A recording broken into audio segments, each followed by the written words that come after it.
एक और भी बड़ा अदब है जिससे आम तौर पर गफलत बरती जा रही है, और वो ये है कि जब तक किसी बेटी के यहाँ किसी के बेटे का रिश्ते के हवाले से कोई मौजू चल रहा हो, बातचीत चल रही हो, आपस में कोई इरादा हमारे सामने आए, सख्ती के साथ मना किया गया है कि जब तक उनके मामलात पहले आपस में तकमील तक ना पहुँच जाएं तब तक कोई और बंदा अपने बेटे का रिश्ता लेकर वहाँ ना जाए।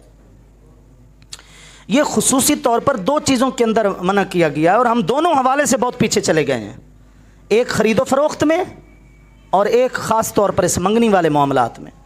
ख़रीदो फ़रोख्त में भी यही है कि जब किसी दो बंदों के दरमियान किसी चीज़ को बेचने या ख़रीदने का अक़्द चल रहा है, दुकान है, खामखा लोगों के अंदर एक शरारत वाला उन्सर पाया जाता है कि रेट बढ़ाकर जनाब अगले को लालच में लाकर दुकान ख़रीद ली और बाकी फिर आस पास हमसायों के लिए खामखा की एक परेशानी खड़ी होगी।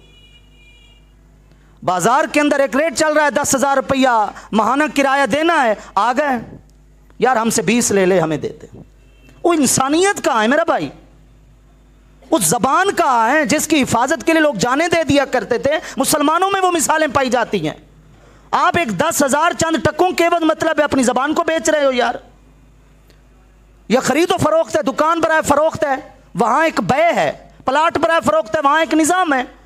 एक बै का एक रेशो होता है जो चल रहा होता है, 1 लाख रुपया मरला है, 1.5 लाख रुपया मरला है, वो एक सिलसिला चल रहा होता है, सब लोगों को मोहल्ले वालों को पता होता है।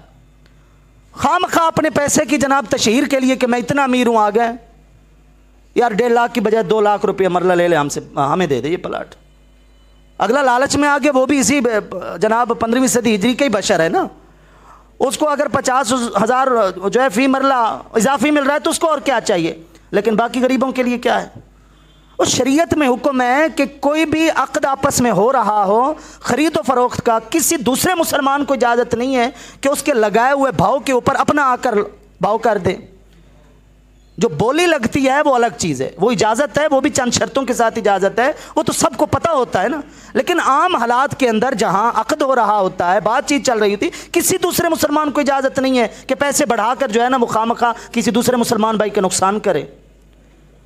ये उसमें भी मना किया गया। और इसके बारे में भी अबू दाऊद शरीफ की रिवायत है मंगनी के हवाले से, ला यख्तिबुर रजुलु अला खितबती अखीही, आप अलैहिस्सलातु वस्सलाम ने इरशाद फरमाया कोई भी मुसलमान भाई अगर किसी बेटी के यहाँ किसी मुसलमान भाई का रिश्ता गया हुआ है तो उसके पैगाम निकाह के ऊपर जाकर अपना पैगाम निकाह ना चलाए। हम कि जनाब हम ये कर देंगे, हम वो कर देंगे, वो एक जो है ना वो एकड़ आपको लिखवाने के लिए तैयार है, हम 2 एकड़ लिखवाने के लिए तैयार हैं, बेटी हम लेंगे, अगला लालच में आ जाता है। ये आदाब हैं, ये मंगनी के आदाब हैं जिनको हमने समझ रखे कि ये तो हमारी मर्जी है, हमारा मामला है, हम अपनी मर्जी चलाएंगे। ऐसा नहीं है, ये दीन का मामला है।